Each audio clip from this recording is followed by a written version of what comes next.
Izar suna faruwa a kasi da mabuɗin zuciya, tilasirin ya yi sosuwa duk da ana da wadatuwa, shi so ba zai ɓo. Wadda Allah tambaye ka ne zuwa. Me? Oyi a kamar da kullum ka cikin kudin kuma ka danne. Wallahi to ya sani, za mu cajin kai ne. Wallahi kawai bai yana shi yana fitowa kana ji yaya yana fitowa fu yawarci wayar zamu yi wani comedy kawai je bude yana budewa sai ya fito fu yana shiga muka ce yaya ba mu kulli wai inna lillahi wa inna ilaihi me ya faru wai wallahi na manta shi a cikin butin. To gaskiya ni ina kira ga jarumawa da kuma wanda suke hada abu aiki guda biyu. Jarumi ya zama to shi ne producer.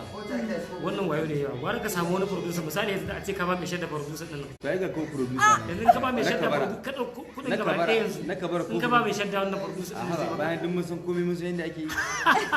Bayan wani ba wanda zan ba producer ai.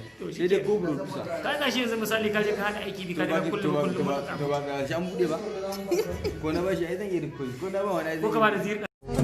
Izar suna faruwa a kasi da mabuɗin zuciya, tilasirin ya yi sosuwa duk da ana da wadatuwa, shi so ba zai ɓo.